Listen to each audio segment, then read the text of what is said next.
जय श्री गणेश। नमस्कार, मैं आचार्य संजय द्विवेदी। मेरे समस्त प्रबुद्ध दर्शकों का मेरे चैनल पे हार्दिक स्वागत है। प्रिय दर्शकों, आज मैं सेनापति मंगल के राशि परिवर्तन प्रभाव को लेकर आपके सम्मुख उपस्थित हूं। नवग्रहों में सेनापति मंगल 21 जनवरी को अपनी राशि का परिवर्तन करके युवराज बुध की मिथुन राशि में प्रवेश करेंगे। अब क्योंकि ये अत्यंत सकारात्मक परिवर्तन है, अभी तक जो मंगल का गोचर चल रहा है वो मंगल की नीच राशि में है। अब मंगल जब राशि परिवर्तन कर लेंगे, वक्रावस्था में आकर इनका आगमन पीछे की ओर होगा, जिसके कारण ये अपने नीचत्व के भाव से मुक्त हो जाएंगे।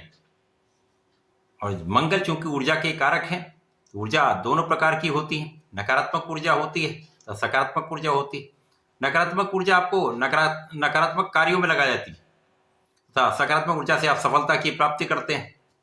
तो जब नकारात्मक ऊर्जा का क्षय हो जाएगा, आपके अंदर सकारात्मक ऊर्जा होगी, ये समस्त राशि के जातकों के लिए कुछ विशेष लाभदायक स्थितियां बनाने वाली होगी। अब क्योंकि मंगल ही ऊर्जा का प्रवाह करते हैं, साहस पराक्रम के कारक हैं, सेनापति हैं, तो सेनापति के समान ही इनका शौर्य है, क्षमता है, बल है। भाई के कारक हैं मंगल, रक्त के कारक हैं मंगल। तो निश्चित रूप से मंगल का जो परिवर्तन है अत्यंत विशेष रहने वाला है। और इस समय में जो ये परिवर्तन होगा वो लंबी अवधि का है। 21 जनवरी से प्रारंभ होकर ये 2 अप्रैल तक चलने वाला है। इसलिए समस्त राशि के जातकों पर कुछ विशेष प्रभाव पड़ने वाला है। आज मैं मकर राशि के लिए मंगल के इस राशि परिवर्तन का किस प्रकार का प्रभाव प्राप्त होगा, किन भावों में वृद्धि होगी, इस समय में आप कितना लाभ ले पाएंगे, अथवा कहीं पर कोई समस्या तो उसका क्या निराकरण, संपूर्ण विश्लेषण मैं पूर्ण तर्क के साथ करने जा रहा हूं। प्रिय दर्शकों, लगभग 600 दिनों के पश्चात इस मंगल के राशि परिवर्तन से कुछ ग्रहों के ऐसे योग बन रहे हैं जो महासंयोग बनाएंगे, जिनमें मंगल है, बुध है, सूर्य और गुरुदेव बृहस्पति का महायोग बन रहा है। ये जो महायोग है ये निश्चित रूप से कुछ विशिष्टता देने वाला है, कुछ बड़े लाभ देने वाला है। मकर राशि मंगल की उच्च राशि है। मंगल का अभी तक जो गोचर चल रहा था वो केंद्र के भाव सप्तम भाव में था, जहां पर कहीं ना कहीं मंगल का प्रभाव कुछ नकारात्मक प्रभाव भी दे रहा था, क्योंकि नीच राशि का प्रभाव सदा ही कुछ न कुछ नकारात्मकता देता रहता है। तो यहाँ पर जीवन साथी के साथ क्लेश, मतभेद तथा क्रोध का बढ़ जाना, तो कुछ शारीरिक समस्याओं का होना यहाँ पर चल रहा था।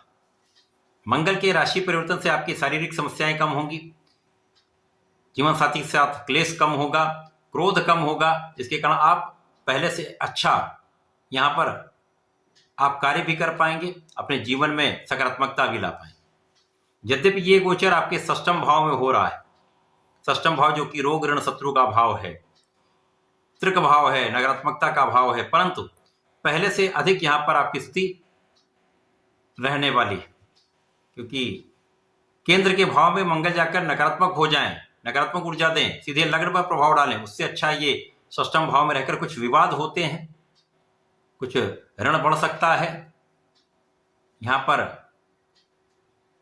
अनावश्यक मित्रों के कारण कुछ विवाद हो सकता है। तो यदि इनमें आप सावधानी रखेंगे तो बड़ी समस्या नहीं होगी। इसी प्रकार से अपने खाने पीने पर यदि आप नियंत्रण रखेंगे, एक स्वस्थ जीवन शैली को आप अपनाएंगे, योगा प्राणायाम करेंगे, फिटनेस पर ध्यान देंगे, तो समस्याएं यहां पर कम रहने वाली। अब यहां पर मंगल बुध की राशि में रहेंगे, जो मकर राशि के लिए भाग्य के स्वामी, तो निश्चित रूप से यहां पर ये अत्यंत प्रभावी समय है। भाग्य पर भी मंगल का प्रभाव होगा। इसी प्रकार से यहां पर मंगल का प्रभाव लग्न पर रहेगा, जहां पर सूर्यदेव का गोचर चल रहा है। इसी प्रकार से गुरुदेव का प्रभाव भी सूर्य पर होगा, बुध पर भी होगा। अब चूंकि ये लंबी अवधि का परिवर्तन है, तो यहां पर ये 4 ग्रह जो हैं आपको विशिष्टता देने वाले हैं, कुछ बड़े लाभ कराने वाले हैं। सर्वप्रथम तो यदि यहां पर आप ऋण लेने के प्रयास में हैं तो आप सफल रहने वाले, क्योंकि लग्न में सूर्य होंगे, अत्यंत बलवान स्थिति, लग्न की स्थिति भी अत्यंत प्रबल है, जिसके कारण मंगल जो ऋण के कारक हैं ये षष्ठम भाव में होकर आपके ऋण की प्राप्ति कराने वाले हैं। तो ऋण प्राप्ति का संपूर्ण योग बनेगा, लग्न भी प्रबल होगी, स्वास्थ्य समस्याएं कम होंगी, आपके अंदर नेतृत्व का गुण प्रबल होगा, आपकी क्षमता में वृद्धि होगी, ऊर्जा का सकारात्मक उपयोग आप कर पाएंगे। इसी प्रकार से यहाँ पर भाग्य का साथ आपको प्राप्त होने वाला है। प्रारंभिक समय में कुछ भाग्य का कम साथ मिलेगा, परंतु उसके पश्चात जब बुध आपके लग्न में आ जाएंगे और मंगल की दृष्टि के प्रभाव में होंगे तो मंगल भाग्य को भी देखेंगे, भाग्येश को भी देखेंगे, तो निश्चित रूप से इस समय में आपके लिए कुछ विशेष लाभ अचानक प्राप्त हो सकते हैं। अचानक कुछ प्रगति के अवसर आपको प्राप्त हो सकते हैं। नई नौकरी मिल सकती है, नए व्यापार में आप जा सकते हैं, नए कार्य क्षेत्र में आप जा सकते हैं, प्रोफेशन में नए नए अवसर आपको प्राप्त हो सकते हैं, नए कॉन्ट्रैक्ट की प्राप्ति हो सकती है। परंतु इस समय में आपको किसी को भी धन उधार नहीं देना है। यदि आप धन देते हैं तो उसकी वापसी संभव नहीं, जिसके कारण विवाद हो सकता है। तो यहां पर इनमें आपको नियंत्रण रखना होगा। साथ ही साथ इस समय में मंगल का प्रभाव द्वादश भाव पर है, तो कुछ शारीरिक, जैसा कहा है, स्वास्थ्य पर नियंत्रण रखें।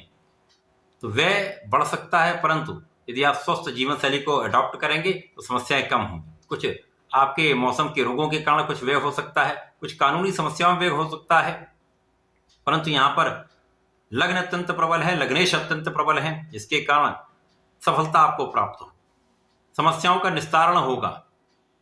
कुछ तनाव तो हो सकता है, परंतु यहाँ पर आप विजयी रहने वाले। इसी प्रकार से इस समय आप आध्यात्मिक रहेंगे, आपके विशेष ज्ञान में वृद्धि होगी, आपका इंट्यूशन बहुत अच्छा रहने वाला है, पूर्वानुमान आपका बहुत श्रेष्ठ रहने वाला है। इस समय में यदि आप अपना ऋण चुकाना चाहते हैं तो विशेष योग है, इसमें आप ऋण चुका सकते हैं। शत्रुओं पर नियंत्रण होगा, पूर्ण रूप से आप शत्रुओं पर अंकुश लगाने वाले हैं। तो जो ज्ञात अज्ञात शत्रु आपको डिगाने का प्रयत्न कर रहे थे, समस्याएं कर रहे थे, उन सभी का पराभव होगा। अब यहां पर मंगल और सूर्य का जब भी संबंध बनता तो महापराक्रमी योग बनता है। तो इस समय में आप बहुत परिश्रमी रहेंगे, आप बहुत साहसी भी रहेंगे, ऊर्जा का सही दिशा में उपयोग करेंगे तथा आप दृढ़ संकल्पित रहने वाले हैं। जो आपने ठान लिया वो कर सकते हैं, जो आप करेंगे वो सफलता की प्राप्ति करेंगे। इस समय में आपका आत्मबल भी बहुत अच्छा रहने वाला है। तो जो विद्यार्थीगण हैं उनके लिए भी अच्छा है। यदि आप अपने पढ़ाई के क्षेत्र में लगे रहते हैं तो परिणाम अच्छा आएगा। जो व्यापारी गण हैं, जो प्रोफेशन में, जो नौकरी में, वो अपने कार्य क्षेत्र में निरंतर प्रयास करते रहते हैं तो सफलता मिलेगी। तो यहाँ पर डरने की आवश्यकता नहीं है। सूर्य और मंगल, गुरु और बुध का विशेष प्रभाव आपको ज्ञानवान भी बना रहा है, आपको धैर्यवान भी बना रहा है, आपको निर्णय लेने में सकारात्मकता दे रहा है। और निर्णय भी ऐसे होंगे जो आपके लिए भी लाभान्वित करने वाले होंगे, तथा अन्य लोगों को भी उसका लाभ प्राप्त होगा। तो ये परिवर्तन अच्छा है। यदि कुछ सावधानियां रखेंगे तो कहीं किसी प्रकार की बड़ी समस्या नहीं हो। परंतु इस पूरे समय में आपको नियमित रूप से भगवान शंकर मोचन का ध्यान करना चाहिए। ओम हम हनुमते नमः 27 बार जप नियमित रूप से करना चाहिए। घर से निकलने के पहले जप करके निकले, आपको लाभ होगा, संकट दूर होंगे। इसी प्रकार से मंगल शनिवार को हनुमानाष्टक का पाठ करें तथा बजरंग बाण का 7 बार पाठ करें, संकल्प लेकर करें, समस्त समस्या दूर होंगी। यदि आप ऐसा करते हैं तो निश्चित रूप से रोग ऋण शत्रु संपूर्ण रूप से इनका पराभव होगा, आप विजयी रहने वाले। तो ऐसा करके इसका लाभ लें। धन्यवाद, नमस्कार।